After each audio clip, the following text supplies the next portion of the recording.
하나님께서 우리에게 주시는 말씀은 누가복음 3장 21절에서부터 38절까지 말씀이 되겠습니다. 누가복음 3장 21절에서부터 38절까지 말씀.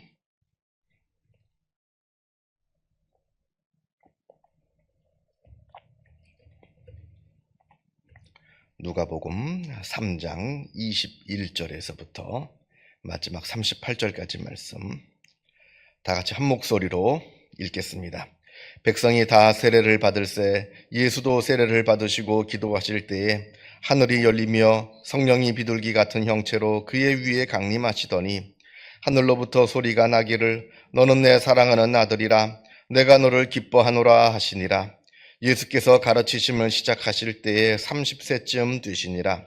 사람들이 아는 대로 요셉의 아들이니 요셉의 위는 헬리요, 그 위는 맏다시요, 그 위는 레위요, 그 위는 멜기요, 그 위는 얀나요, 그 위는 요셉이요, 그 위는 마따디아요, 그 위는 아모스요, 그 위는 나훔이요, 그 위는 에슬리요, 그 위는 낫게요, 그 위는 미아시요, 그 위는 마따디아요, 그 위는 서머인이요, 그 위는 요색이요, 그 위는 요다요, 그 위는 요아나니요, 그 위는 레사요, 그 위는 수룹바벨이요, 그 위는 스알디엘이요, 그 위는 네리요, 그 위는 멜기요, 그 위는 앗디요, 그 위는 고삼이요, 그 위는 엘마담이요, 그 위는 에르요, 그 위는 예수요, 그 위는 엘리사에서요, 그 위는 요람이요, 그 위는 맏다시요, 그 위는 레위요, 그 위는 시므온이요,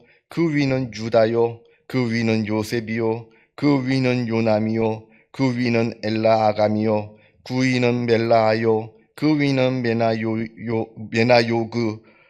메나요, 그 위는 맏다시요, 그 위는 나단이요, 그 위는 다윗이요, 그 위는 이세요, 그 위는 오벳이요, 그 위는 보아스요, 그 위는 살몬이요, 그 위는 나손이요, 그 위는 아미나답이요, 그 위는 아니요, 그 위는 헤스론이요, 그 위는 베레스요, 그 위는 유다요, 그 위는 야곱이요, 그 위는 이삭이요, 그 위는 아브라함이요, 그 위는 데라요, 그 위는 나홀이요, 그 위는 스룩이요, 그 위는 루요, 그 위는 베렉이요, 그 위는 헤보요, 그 위는 살라요, 그 위는 가나니요, 그 위는 아바사시요, 그 위는 셈이요, 그 위는 노아요, 그 위는 레멕이요, 그 위는 무두셀라요, 그 위는 에녹이요, 그 위는 야렛이요, 그 위는 마할랄렐이요, 그 위는 가이나니요, 그 위는 에노스요, 그 위는 셋이요, 그 위는 아담이요, 그 위는 하나님이시니라. 아멘. 오늘 본문은 예수님께서 세례를 받는 장면하고 예수님의 족보 이야기가 나옵니다. 이제 먼저 예수님께서 세례를 받으시는 이야기부터 시작이 되는데요. 사람들이 세례 요한에게 와서 세례를 받을 때 예수님도 같이 오셔서 세례를 백성들과 함께 세례를 받으셨다 하는 이야기입니다. 세례 요한의 말대로 세례 요한은 자기 다음에 오실 그리스도의 그 신발끈을 풀기도 감당하지 못하는 사람이다 이렇게 말을 했는데, 그 자기가 신발끈도 풀기에 감당하지 못할 그 예수님께서 지금 다른 백성들과 함께 섞여서 세례 요한에게 세례를 받으신 겁니다. 여기에 우리가 두 가지를 한번 생각해 볼 필요가 있어요. 하나는 예수님의 겸손하신 성품을 우리가 여기서 볼 수가 있습니다.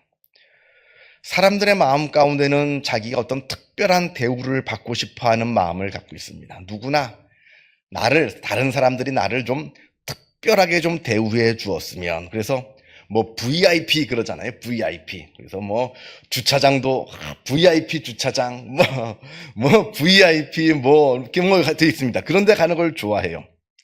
제가 가끔가다 이제 한국 교회의 모습들을 보면서 아쉬운 모습 중에 하나가, 아주 유명 인사들 있잖아요. 아주 유명 인사들, 특별한 굉장히 인기가 있는 연예인이라든지 아니면 대기업 총수라든지 그런 굉장히 유명한 정치인이라든지 그분들이 이제 세례를 받을 때 그냥 똑같이 보통 교인들하고 세례를 받는 게 아니라 그냥 따로 목사님 방에서 따로 세례받는 모습도 있더라고요.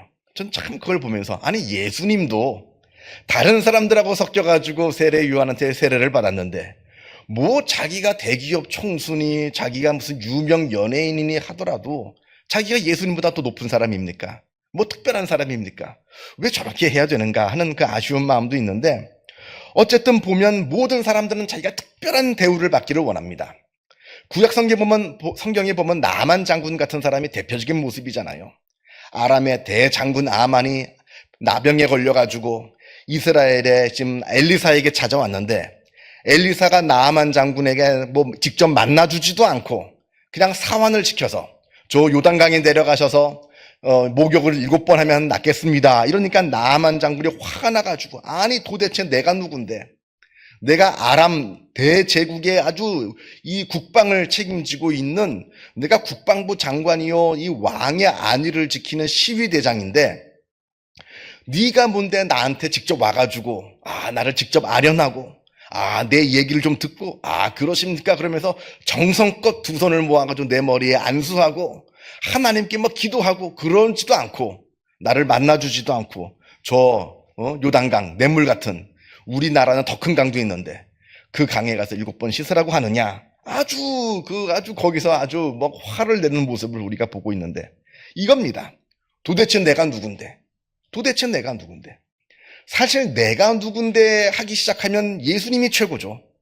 아니 내가 누군데 하나님 아들인데 그런데 예수님은 내가 누군데 하지 않으시고 그냥 겸손한 마음으로 그냥 다른 백성들하고 섞여서 세례를 받으셨다 하는 그 겸손하신 성품을 우리가 볼 수가 있고요. 두 번째 다른 하나는 공식적인 절차에 대한 순종입니다. 공식적인 절차가 중요하다는 거예요. 사실 예수님은 하나님의 아들입니다. 하나님의 아들이 이 땅에서 무슨 사역을 하시는데 무슨 절차가 필요하겠어요? 그 모든 절차가 하나님보다 높습니까? 다 하나님께서 만들어 놓으신 것이지. 그래서 그 절차는 사실 하나님 그리고 하나님의 아들이신 하나님의 아들도 성자 하나님이시니까요. 하나님의 아들이신 예수님한테는 적용이 되지 않는 부분입니다. 그 공식적인 절차가 뭐가 중요한 거예요? 예수님은 하나님의 아들이신데 그런데도 불구하고 예수님께서는 태어나신 지 8일 만에 그 절차에 따라서 할례를 받으셨고요. 또 12살이 되던 12살은 아니죠. 그래서 첫 아들이 제가 좀 헷갈리는데 첫 아들로서 12살이 되었을 때 첫 아들로서 예수님께서 죄송합니다. 제가 헷갈렸어요. 첫 아들이 된 거는 할례 받을 때 그때고요. 어쨌든 절차에 따라서 할례를 받으시고 또 첫 아들이기 때문에 하나님께 드려지는 제사를 그 절차입니다. 드렸고요. 하나님의 아들이신데 그런 절차들을 다 따르신 거예요. 그리고 지금 예수님께서 공생애를 시작하시기 전에 많은 사람들이 참된 선지자라고 알고 있는 세례 요한에게 일부러 찾아오셔서 세례 요한에게 세례를 받으시는 그 모든 절차를 다 겪으신 거예요. 사실 예수님은 절차가 필요 없으신 분이신데 그 모든 절차를 다 따르셨다는 겁니다. 그래서 절차라고 하는 것이 불필요해 보여도요, 이게 다 중요한 겁니다. 우리가 교회에서 신앙생활을 한다든지 아니면 사회생활을 한다든지 보면 절차들이 있어요. 우리가 볼 때는 그 절차 뭐가 필요한가 생각이 듭니다만 그러나 그럼에도 불구하고 그 모든 절차들은 다 중요해서 생긴 것이다. 그 절차를 인정하는 모습이 필요하다 하는 겁니다. 그래서 예수님께서는 그 겸손하신 모습과 절차를 인정하시는 모습을 세례를 받으시는 모습을 통해서 우리에게 보여주십니다. 자, 아무튼 이렇게 세례를 받으시니까 하늘이 열리고 하늘에서 성령이 비둘기 같은 형체로 예수님에게 임했다 하는 그 내용이 나오는데 여기서 비둘기 같은 형체라고 하는 것이 정확하게 무엇을 의미하는지는 우리가 알지 못합니다. 정말로 성령이 비둘기의 모습으로 나타난 것인지 아니면 성령이 내려올 때 마치 비둘기가 내려오는 것처럼 어떤 그런 환상을 보게 해 주신 것인지 알 수는 없습니다만 분명한 것은 성령께서 이 시간 예수님에게 임하여 주셨다 하는 것도 우리가 이 세례의 모습을 통해서 보게 됩니다. 그리고는 하늘에서 음성이 들리기를 하나님께서 말씀하시는 거죠. 너는 내 사랑하는 아들이라 내가 너를 기뻐하노라 하는 하나님의 음성이 하늘로부터 들립니다. 하나님께서 이 말씀을 해주신 이유는 먼저는 이제 앞으로 사역을 감당해야 되는 예수님을 위해서일 겁니다. 예수님의 사역이라 하는 것이 쉬운 사역이 아니에요. 아무리 예수님께서 하나님의 아들이시라 할지라도 예수님은 우리와 똑같은 인간의 몸을 입고 오셨습니다. 우리가 배고플 때 예수님도 똑같이 배고픔을 느끼시고요. 우리가 아플 때 예수님도 똑같은 고통을 느끼십니다. 그 모든 그 고난과 고통을 다 느끼시는 예수님인데 예수님이 앞으로의 사역이 다 고난의 사역이라는 거예요. 힘든 사역을 감당하셔야 됩니다.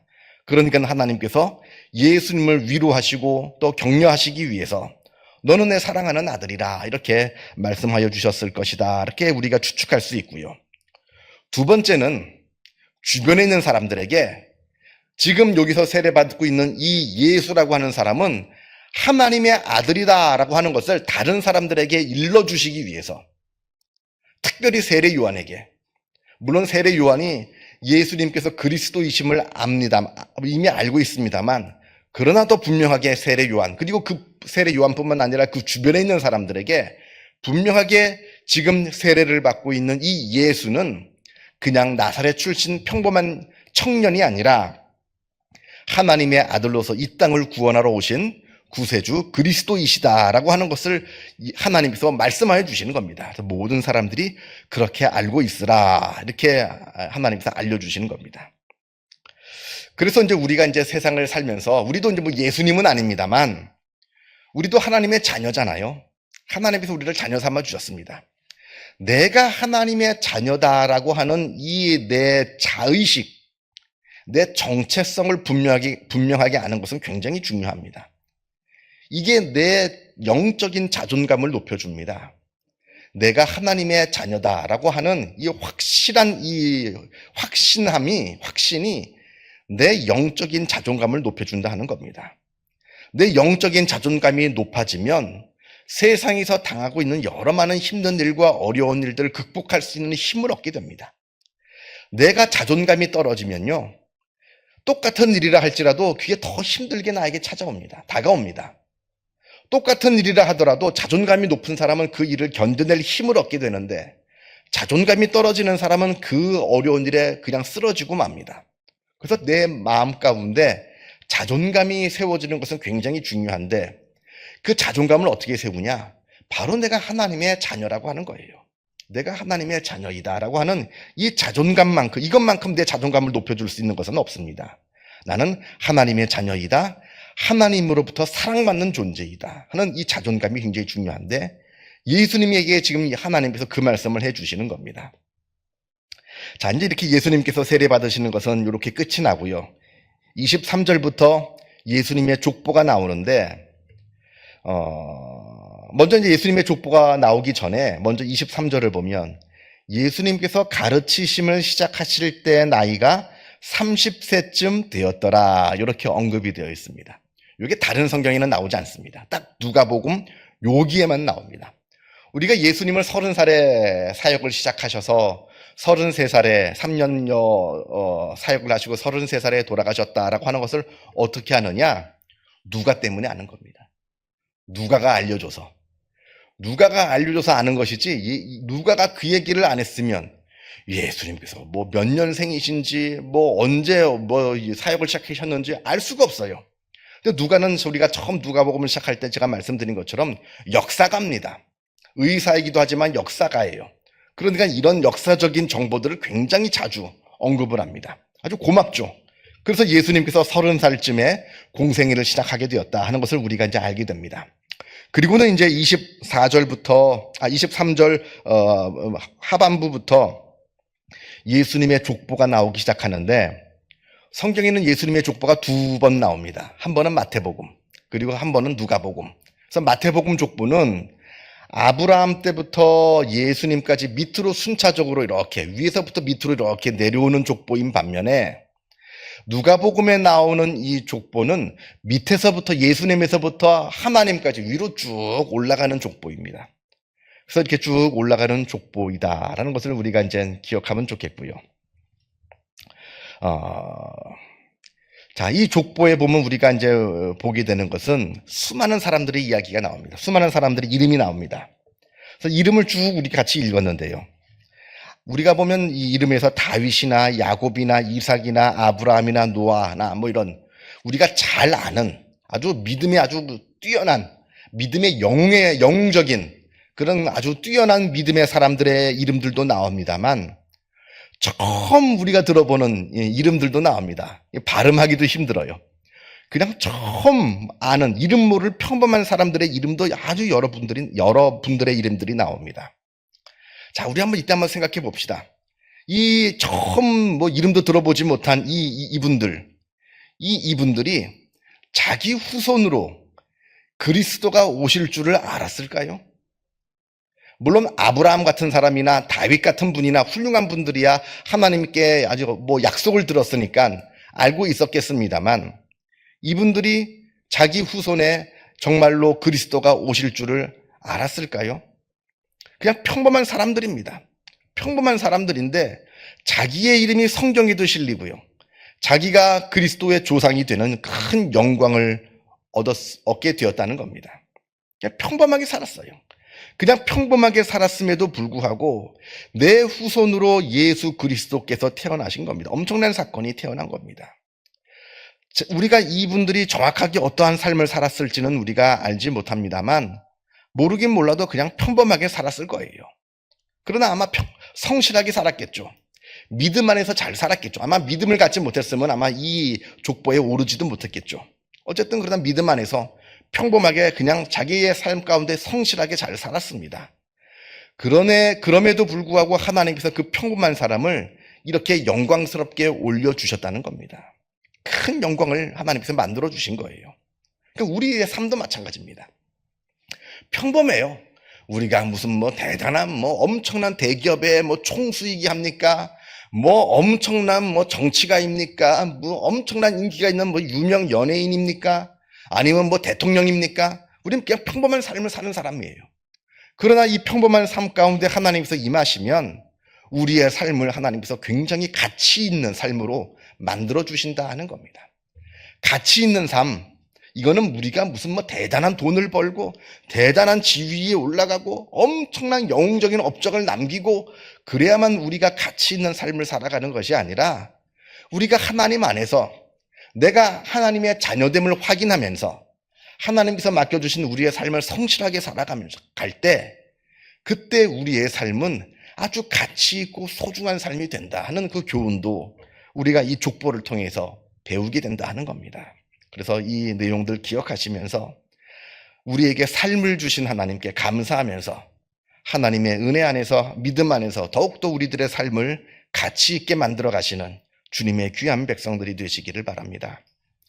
기도하겠습니다. 하늘에 계신 우리 아버지, 아버지의 이름을 거룩하게 하시며 아버지의 나라가 오게 하시며 아버지의 뜻이 하늘에서와 같이 땅에서도 이루어지게 하소서. 오늘 우리에게 일용할 양식을 주시고 우리가 우리에게 잘못한 사람을 용서하여 준 것 같이 우리 죄를 용서하여 주시고 우리를 시험에 빠지지 않게 하시고 악에서 구하소서. 나라와 권능과 영광이 영원히 아버지의 것입니다. 아멘. 자유롭게 기도하시기 바랍니다.